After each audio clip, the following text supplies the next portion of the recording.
Hi, boys and girls, dear friends, and welcome to another episode of In the Eyes of Truth, the English edition.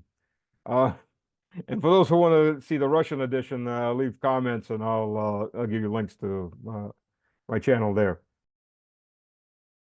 Le 24 juillet 1977, grand-mère était là quand le violion, le président Charles de Gaulle, Allen CE accent aigu à une foule en liesse à Montréal, vive le Québec libre.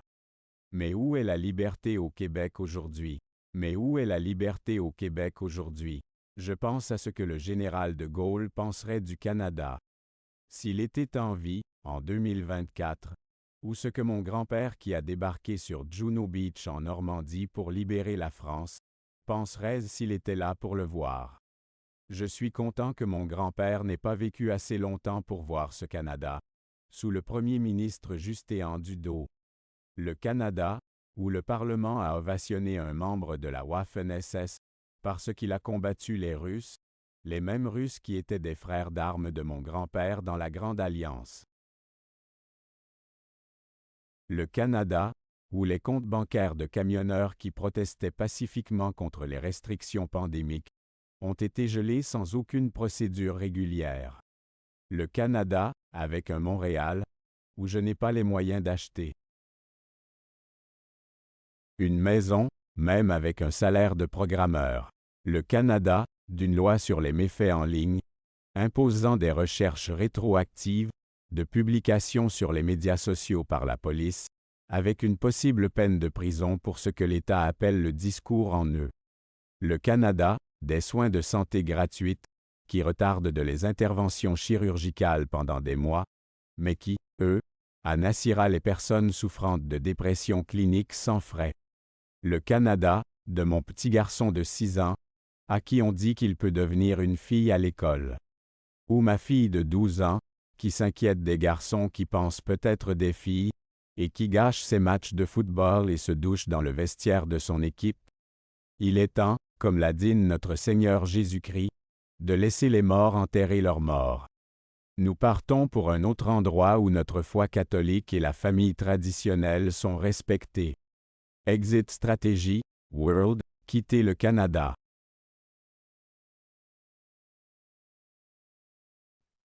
Today we have a really cool guest, and we always have cool guests, but today we have Scott Bennett. Scott is a former U.S. Army officer, just like myself, except he didn't go for tanks and rifles. He went for the psychological warfare. So he'll turn your mind inside out if you give him enough of a chance. Uh, Also a military expert, military political expert, counterterrorism analyst, and whistleblower. We've had several whistleblowers on this show, and we'll have some more. They are starting to accumulate here in Russia, because what the U.S. was in the 50s and 60s for people running away from a certain type of regime, Russia has become again for people running away from another certain type of regime. Scott, tell us more about yourself. Stanislav, it's great to be with you, brother, and I'm so glad you're doing this very needed work. It is absolutely essential for voices like yours to be speaking out. You have the best of both worlds. You have the American experience, the English language mastery, and the genetic composition of Russia and being a Russian and the Russian culture. And on top of that, you've got a masterful mind and very dexterous and articulate. So I think the Russian people and the Russian country is very lucky to have you. And I'm honored to be with you. And I think the work you're doing is so necessary to be that liaison of intercultural, because look at what's happening. We don't have liaisons. We don't have bridges. We don't have ambassadors. We don't have diplomats. We have nothing but warmongering. And the moment you stand up to say, wait a minute, let's be reasonable. Let us reason together. Let's be intelligent. Let's be respectful. You suddenly are either arrested, silenced, your passport taken, or you're killed off by these fascists, globalists that are rising up in the West. So I think you are very smart to be locating a base of broadcasting here in Russia, and I have only great things to say about Russia, the Russian people. They're the salt of the earth, and every time I come here, I fall in love with it more and more. Well, glad to hear. And you know, there might have to be a lot more often because of the way things are rolling in the U.S. You know, what got me is Trump got indicted. People said, yeah, whatever. Trump's now been convicted on 34 charges, kangaroo court totally. I mean, you had a federal prosecutor that became a state prosecutor, and a supposed federal crime, which was really a misdemeanor that Hillary paid $8,000 fine for, that's now become a state crime. You can't try in a state court a federal offense, not in the U.S. anyway. Well, so I thought. You had a kangaroo jury, and what happens? What happens is when one side of the political spectrum uses the judicial system to destroy its opponents, it can't ever release power. Yeah, and it's unique to the Democrat Party, because I recall when I was at U.S. Central Command, I was at State Department, I was at SOCOM, I had a top secret SCI clearance, I worked with Ed Snowden at Booz Allen Hamilton. There's a whole sub-story behind my experience from 2008 to 2014.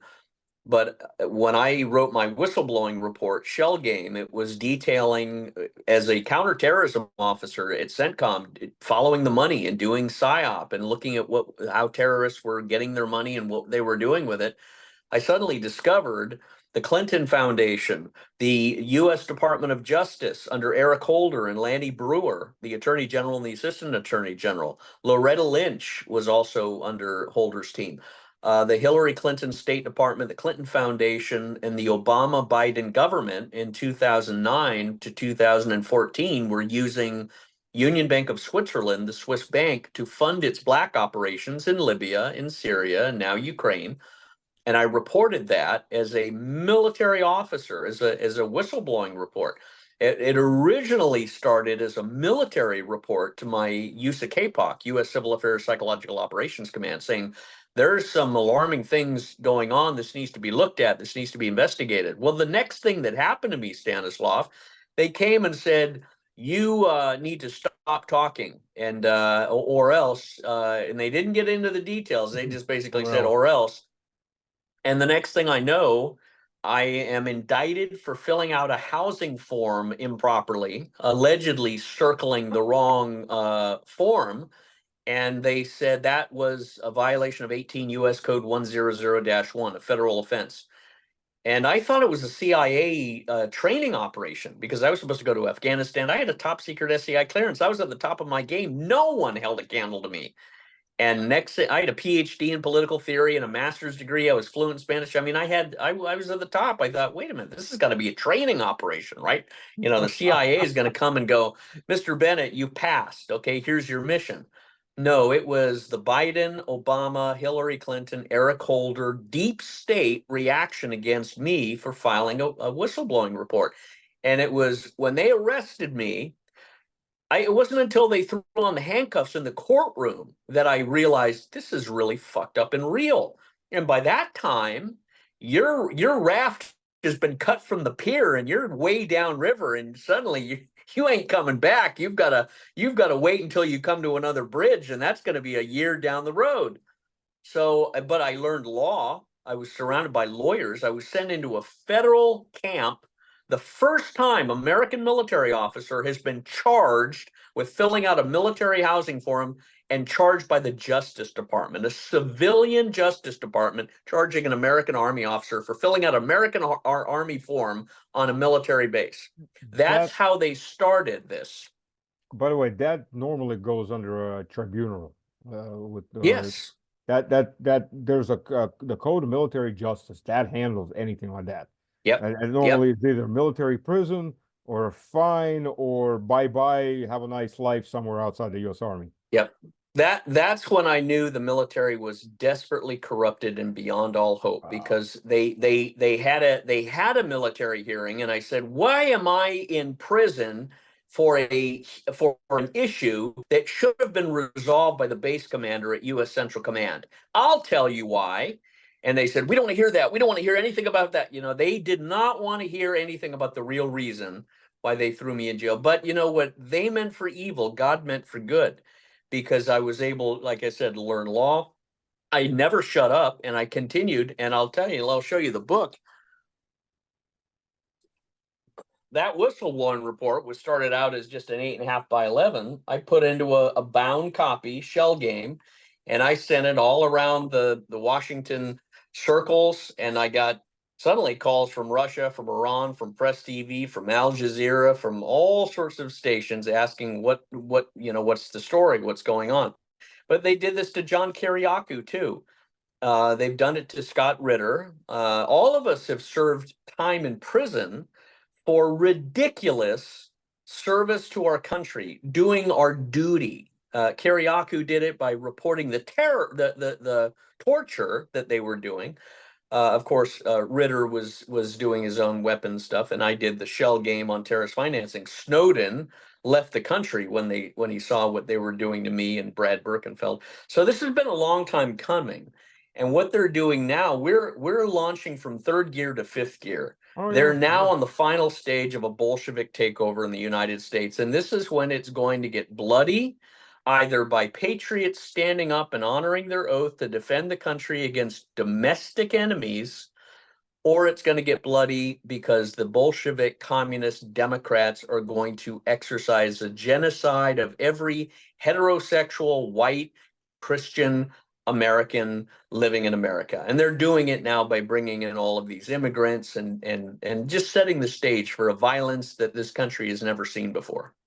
Oh, I wouldn't say all the white male Christians, if they're actual Christians, because Yeah. there's plenty of white males that, by the way, are leading this charge. And the problem with immigrants too is the ones you bring in, if they tend to be Catholics from Latin Yes, America, yes, yeah, yes. they'll go leftist for a while, but as soon as they Yeah. get their feet under them and they start their own little business or something, Yeah. they go hard right, because that That's true. transgenderism, let's chop your little son's balls off or your little Yeah. daughter's breasts off, because or to set them up as one of the 10,000 new genders we've just thought of.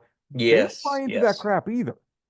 That's right. That's true. There are silver linings in this forced cultural transformation. They are not gay parade, homosexual, flamboyant lunatics from Sodom and Gomorrah. Not the Mexicans, not the Haitians, not the Africans, certainly not the Islamics. So this can have a backfiring effect. But we also see, well, most recently, they don't want Americans speaking to Russia or speaking on Oh, Russian yeah. TV or anything else. So you've got Scott Ritter yanked off the plane, his passport taken. Why? Because he's a voice of intelligence and reason that the Russian government, media, and people appreciate. Yeah. And the Yeah. finally, the American Biden administration I think violated a lot of laws and could be sued ad nauseum, but they've taken his passport and they've stopped him from coming here to St. Petersburg. Now, I've come to the St. Petersburg conference and I intend to speak, and this is just fuel for the fire to say America is not what you think. It is rapidly falling into a police state. And besides the internal implosions that will begin to happen, because the left is never going to surrender power. You've said that before too.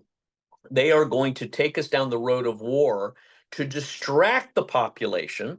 They're going to try and get the American people, well, you can't attack Biden. We have to go to war against Russia. They're going to try and trigger a war against Russia to distract the American population so the Democrats can hold on to power. But I think that's going to fail too, because as you and I know, we've talked, America has no military capability anymore. Neither does Oh, yeah. NATO, neither does the EU. I do want They to would lose in every level against Russia. I want to contradict you on one thing. Mhm. It's not Bolsheviks, if as far as my view is, it's not leftist, it's not rightist. This is a dynamic dialectic that everybody's been pushed into thinking. But what we really are facing right now is a fight between globalists, Yes, transhuman globalists, you could even say, because yes, they really just yes, they want everybody as a consumer, as a producer consumer bio unit, without yeah, culture, without history, all Yeah. consuming basically the same types of goods, because God knows if you have different cultures, you got to produce a little here, a little there. It's much Yeah. easier to just mass produce the same crap. Here's your crappy suit. Everyone's going to wear the same suit. Boop. Maybe we'll give you Yeah. two different versions of it. And you Yeah. versus localists or nationalists or patriots, whatever you want to call them, people that say, hey, I Mhm. want my culture to preserve. I want my people working. I want better life for my children. And I'm not Mhm. part of the super finance elite. Mhm. I think that's Mhm. the fight. It doesn't matter if they go more socialist, more capitalist in their own home country, Mhm. Mhm. as long as they're supporting the people in their home country, because Well, the I globalists would don't have a home agree. country. I would agree with you. And one of the other characteristics that supports your thesis is the absence of joy and humor that permeates that entire mind that you're identifying. Absolutely. And that is the dehumanization process. And that's what you see on the faces and the minds of people like Kirby and Biden and Jen Psaki and Hillary Clinton and on and on and on. There's no natural humor. There's no natural goodness. There's no natural affection or humility or softness or gentleness. I remember growing up, I was born in Scotland. There was always songs or lore or myths or memories or traditions that were handed down from eons past, and that is hated and despised Absolutely. in this new regime or new ideology, whatever you want to call it. Absence of humor, and with it humility. And what do you see instead? Arrogance, blindness. And if you disagree with the blind, arrogant perverts, they pull their hair out, start hitting themselves on the head with a hammer like they're some schizophrenic, autistic person having a meltdown. And at the same time, pointing and yelling at you like that scene from Invasion of the Body Snatchers, where Donald Sutherland at the last scene points and that's what they're Yeah. doing. But the problem is after that, then they take that hammer and start hitting you on the head with it. That's right. You, That's right. And Ritter's the first. you know, and I've been saying this for a long time, and people don't want to listen, or yeah, maybe, it's normalcy. It's normalcy syndrome. People Mhm. can't, and normalcy syndrome isn't just political. It's whenever catastrophe like flooding or hurricanes, earthquakes, people can't get out of that box. Yesterday was fine. The day before was fine. This morning's fine. My world can't radically change. Yeah, Right. I can. Right. Yeah. The other thing that gets me, of course, is well, first of all these people, the neocons, we'll call them that because they're Yeah. in both parties. Look at what Yeah. their root is: Trotsky. Yes. They're Yeah. Trotskyites. Trotsky Yep. believed in a world revolution. Thank God Stalin came to power, not Trotsky after Lenin, because otherwise there Yeah. wouldn't have been a Russia. There would have just been a Yeah. global war and revolution Yeah. nonstop, even if it killed Yeah. three-fourths of humanity. A man was Yeah. insane. He was evil. He was sick. Yeah. And his grandchildren and great grandchildren ideologically are now running the show in the US and Europe Yeah. Yeah. and Japan. Yeah. That's the scariest thing, the scariest revelation of reality.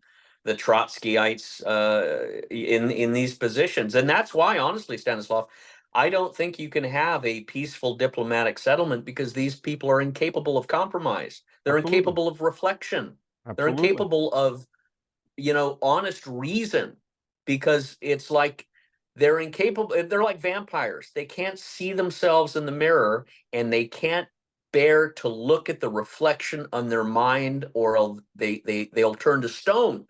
I mean, there is a pathology and a sickness and a demonism and so many levels of dysfunction in this modern regime of Kirby's, and in this even goes in the Republicans too. Oh, McCall, absolutely. Lindsey Oh, good Graham, Lord. they're Um, all made of the same shit, right? hmm, They may be horse colored green or cow brown or duck whatever, but they're all made of shit. There's nothing good or virtuous or wholesome in these absolutely. people, and They're they're evil. all about war, all about conquest. Why? Because they live by their stomach and the lust of their flesh. Lindsey Graham, he's been compromised since he's been videotaped with little boys by Mossad agents, right? And all these other bastards who have been compromised by bags of money from the military industrial complex or the big pharmaceutical companies that were doing biochemical laboratories in Ukraine, that the Russians, if they had a little bit more Stanislav personality and knew how to sell the sizzle, you'd have someone better than Nebezhny going in the United Nations and going in the World Court. How come they haven't gone to the World Court or the International Criminal Court and slammed down an indictment against America for these bioweapons labs and said they were the ones that caused the COVID-19 disease scare, and they did it to create a vaccine opportunity so they could profit from it? Oh yeah. They presented it, but they've never population. prosecuted it. You know, and I told people, for example, when the Olympics scandal started, the doping scandal started. You know, And by the way, let me intervene. You may see an Olympic attack coming up this summer in which they're going to try and blame it on Russia to trigger that Macron war. You know, absolutely, I'm counting on it, because that just seems to be whenever the Olympics come around, you get the Maidan, you get this, you get that, you get the Georgians under Saakashvili starting a war. It's all Olympics, 2008, 2012, and on and on. But what gets me with all of this, when the scandal started with the doping, and I said, you know what needs to be done? Maybe not through the state, but through some oligarch. Somebody has to buy the best or one of the best legal companies in the U.S. and start not a class action, but an individual lawsuit for every single sportsman that suffered against every one of those mock little bastards in a U.S. court. Not because you're going to win, but because you're going to destroy their lives. That's for right. 20 years, they're going to be, or 10 years, they're going to spend every last dime they have, and they're going to be just running from one court session to another court session to another court session. You got 300 something athletes, 300 court sessions. And the next bunch of bastards are going to be thinking, how much is the U.S. offering me for this? No, thank you. Suicide by slow death in court. No. We're not. Yeah, we're not going to do that. We've got the example. But without that, and you're right, there's no sizzle. And there's, and it's the other problem. I'll tell you one real quick. The other problem is, people project, nations project. The U.S. is projecting to Russia that they're murdering this, murdering that, because the U.S. Army, unfortunately, as a veteran of the U.S. Army, that's what it's been doing. I mean, look at Mosul. The liberation of Mosul was just wiped the city up. Russians do that too. And I'm trying to break their mentality on that, because, the American elite also want peace. No, they don't. They don't. See, Russia, I don't mean to be critical of Russia, but why would we, we don't need to compliment their good points. We know them. But our job, we did this in the military, is to critique the weaknesses and the failures so that they can improve, they can get better. And the weakness of Russia has been, like what you said, they naively don't see the evil and the madness, the pathology, the schizophrenia in the West, in its culture, in its politicians. And we're not being insulting when we say that. We are being clinical, intelligent, professional, analytical. I did this for a living. I know the decision-making processes. I know everything that permeates their entire being, and it's an organic thing. And Russia has never made that really full analytical, because I think they're too polite. I think they don't want to go into that realm.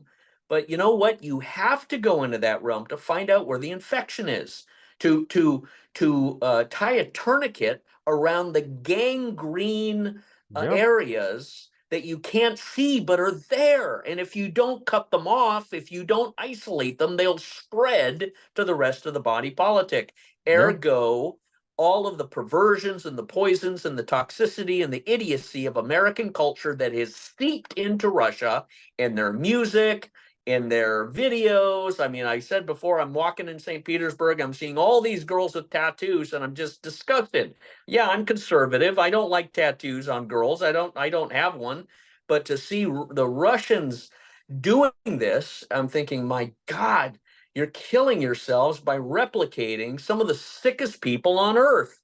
And these are the American pop culture and all this other stuff. You don't see it, I don't think, you don't see it in Iran, and I've been to Iran. You don't see it in the Middle East. You don't see it in China. And it's something that I really wish they would quicken and be a lot more proud of, being able to, and I know Putin and Lavrov and all of them have been very demonstrative in their public relations protection of Russia and the family and children. And I like when Putin says the family and children and growing big families needs to be the norm. I celebrate that and do backflips and, shake the flag. I think that's exactly right. I studied that when I was in the Heritage Foundation. That was part of my PhD. The demographic implosion that's coming is nauseating. But I would end it by saying the one thing to break Russia out of this mindset, this frozen mindset, is saying to them, hey, you don't have an obligation to do this for yourself. You have an obligation to do it for the world, because the rest of Europe and America are sick, blind, and going mad. Russia is not. And it's not because of you or pride, it's because for whatever reason, the cosmos, God has anointed and protected Russia to a degree that it's the strongest military on earth. It's got the strongest people. It's got the greatest cultural integrity. It's a tribe, right? I mean, they're much more clanular, tribalistic. They have a history that goes back that they all connect to. America doesn't have that, but Russia has a duty to kind of step up, and I think it's slowly moving that direction with BRICS and other things. But it needs to be the moral reviver for much of Western civilization. Western civilization is no longer in the West. It's migrating into Russia. Christendom is migrating into Russia. And freedom and liberty and whistleblowers and people like Scott Ritter and myself and so many others, we're like animals coming on the ark because the world is about to flood. And Russia is the only country that has the integrity and the protection and the cultural holiness, where the West is beginning to cannibalize itself, destroying itself, destroying its own children. How could you say anything other than a country and a culture that cuts off the penises of its little boys and the breasts of its girls and calls it, liberation no, that's a sick, demonic Sodom and Gomorrah society. And the sooner Russia calls it that, as I've said to Russians last time, I said, you know what you need to say when you go to the diplomatic circles and the U.S. starts to badger you and abuse you and criticize you? You say, yeah, but we don't cut off the penises of our little boys or the breasts of our girls. You do. You're the sick bastards that do that. And don't be apologetic about it, because it's a fact. And the sooner they start doing that, the sooner they will begin winning these diplomatic victories and winning the rest of the world to their side. Why do you think Africa is going to Russia? It's because of that appearance and reality, but the appearance of protecting traditional home family values. That's what Africa is all about. Last week, I went to Ukraine, Точка.ru, Ukraine.ru, which is a news outlet. Their forum discuss the future of Ukraine, whether, how we want to see it in the future, neutral country, part of Russia, and so on and so on. I'm not going to get into what everybody said. It was a day-long forum. But one of the speakers there was Tolstoy, Pyotr Yurovich, if I remember correctly, his patronym, Tolstoy. He's speaker of of the Duma. So anyways, the interesting part about that is, and he starts talking. Somebody asks him a question about how, the Europeans and all that. He starts talking, and he's like, well, yeah, they're looking at us as this Eastern European country just gone crazy. They don't understand their point. Like, and I didn't get a chance to say anything. Unfortunately, I didn't get my questions picked, but I did put a video out with my commentary before that and his whole spiel.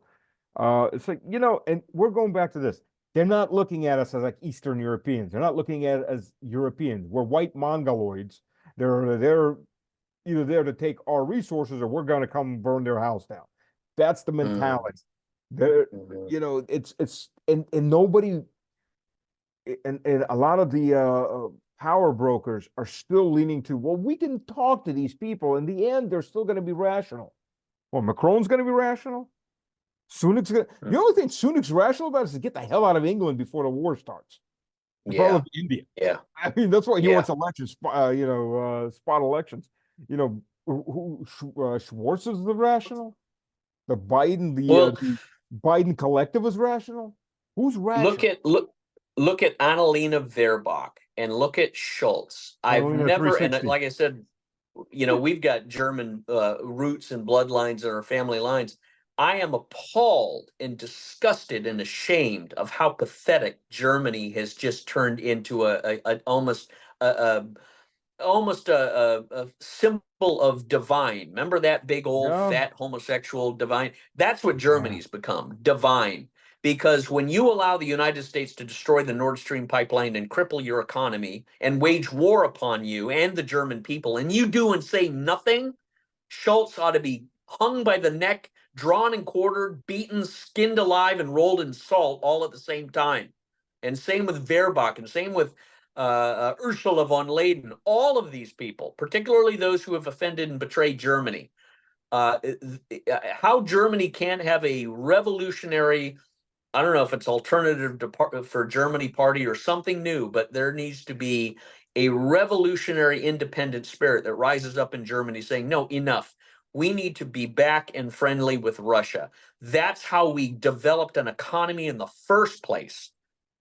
And I think that honestly is going to incline that way because Russia maintains its stable traditional values. It doesn't have the sizzle, like we said. It doesn't market and sell itself enough. If it did, it would quadruple its profits in the human market. I mean, it really would. It would quadruple the attraction.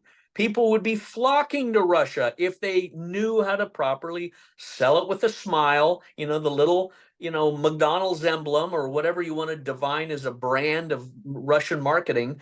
But because there's so much misery, despair, and hopelessness in the West because of the warmongering that's gone on for 10 years and the COVID shutdowns. So this whole thing, I think, is going to result eventually in the collapse of Macron, the collapse of Germany, the collapse of Britain, the collapse of America. And it's going to be a violent collapse because the Democrats, as we've seen, they're preparing to put Trump into jail. They're going to try and pull a Secret Service. They're probably going to try and kill him. And the question becomes then, what's going to happen? Are Americans going to rise up, or are they going to cut bait and move to Russia? I don't know. I will, if you actually look at what's going on, those elites understand they've got a problem. They understand they're the problem. Egoism does that. Yes. But they understand they have a problem. And look at the things that are happening. One, Poland returned the draft on the 19th of March during Holy Friday for Catholic Easter, Pascha. They called up 200,000 reservists for emergency training. So they doubled their military size instantly, and they haven't released them. Romania gave itself the right to fight outside of Romania's borders, and now claiming everybody around them as being Romanian. Whether or not a Romanian or not, it doesn't matter. Everybody's Romanian. Germany is bringing back the draft and is getting ready to call up 1 million reservists. 900. I wonder if anyone will show up. I really wonder if anyone would show up, because I'll tell you this, Stanislav, if somebody called me or said, Bennett, you're an officer, you're reactivated to go fight Russia in Biden's army, I'd say, fuck you. It'll be a cold day in hell when I fight against Russia for this globalist, sadistic, boy raping cult that's in America and Germany, the rest. And I think there's a lot of Americans that would say the same thing, saying, oh, hell no. You are the domestic enemy that I swore an oath to fight against and destroy. And you are destroying the Constitution. You are destroying America by waging this war. I just don't think anyone would show up to any kind of a draft. And that's the other delusion. The Democrats and the rhinos think that they can just kind of wave the little, hypnotizing American flag and Americans are going to go, oh, okay, I guess we have to go for the red, white, and blue. And people like me, and you go, fuck you all. We're not going anywhere near you. You have no loyalty to the Constitution of the United States. So I don't think there'll be any draft of anything. They'll call one, but no one will show up. Well, the problem, I think, the Germans will, just because of the mentality of the Germans. There's still a majority of Germans that will follow the government no matter how bad. They have this bad tendency. Americans, I think you're right. And even if they support a war over there, look at who's supporting the war: the soy boys, the snowflakes. Now they'll go burn down a statue of Lee, or a monument to Lee or somebody else, and destroy all that, or go burn down the city center. But yeah, I can't rob a store while I'm getting shelled by the Russian army. But I can do that in Seattle or New York. That's the other thing they're doing, though. If they, America, Britain, Germany, if they went to war, and Macron, the little closet fag with a wife 30 years older than him, that's actually a man, from what I've heard. That there's no photos, by the way, of her youth up to. Yeah, that's right. Photos are like at age 40, right? There's no kids photos. There's nothing. The only kid photo they showed was of her daughter. She was trying to pass off as that's right. 8 years old. That's right. And a family photo with a little baby is her, but for some reason the little brother actually looks like her with the facial features. Yeah. That's, and nobody's seen her ex-husband either. By the way, nobody has ever seen her ex-husband. No. That shows you there is deep evil. I mean, deep Amityville horror evil that's in this thing. Yes. But I'll tell you this: if they went to try to wage war against serious war, they'd be waging war against Iran, Africa, North Korea, China, and India. India, even by being neutral, they're being pro-Russian. You have the vast majority of. Yeah. I mean, I would say 2/3 of the world is on Russia's side, either by being on their side or neutral, and only 1/3, and the 1/3 that's against Russia, the lunatics and the Biden Democrat, party, Republican, the whole LGBT Europe and all, they don't have anybody worth a damn fighting. They don't have any military capabilities. As we said before, Russia is now the strongest military force on earth. It is the strongest men, the most motivated men, the best weaponry, the best missiles, the best drones. They've been trained. They've gone through 10 years of training. They're not exhausted. They're not morally defeated. They are stronger. Yes, you've got a little bit of war fatigue over all of this, but you've got a whole generation of Russians that are rising up, I think, for the final quarter of the football game. And they're going to say, you know what, we're done fucking around. We're going to come in this last quarter. And if you start, pulling blitzes into Kharkov or Donbass or Belgorod, we're just going to flood every strong-minded Russian male. And we're going to, and every, hypersonic missile and every other thing that we have. And we're just going to annihilate you and create a buffer zone that's 500 to 1,000 miles or more, and send you all back into the dark ages and raise the Iron Curtain. We don't need you. We're turning to the east. We're turning towards China. We're turning towards India. We're turning towards countries like Africa that have traditional values and that maybe have different religions, but we're all in it for business and sovereignty, not to be cannibalized, transgenderized, raped, and lobotomized by this new Western woke perversion that you're experimenting on your own people from. So, I've looked and played this out. There is not a single scenario that I see Russia losing in any way, except if they don't take the sizzle. If Russia doesn't master the marketing, if it doesn't master lawfare, if it doesn't master the diplomatic war, if it doesn't have someone better looking than Nebezhny and a more energetic person, and I'm not trying to be insulting or anything to Nebezhny, but this is the fourth quarter of the football game. You got to take some of these people off and put some new blood in Not necessarily instantly, but you have to start cultivating some new faces and presence and voices. And I'm not saying Medvedev necessarily, but you have to start putting in some new person. So there's a chemistry change, right? You don't, when when the girl comes into the room wearing the same dress over and over and over and over again, yeah, okay, we've seen it before. Yeah, Nebezhny, Lavrov, Zaharova and all that. But when you have new people coming in with new looks and new accents and new voices, by the virtue of being new, they can penetrate deeper levels and have more psychic influence than the standard people, right? It's just Yeah. chemistry of being new.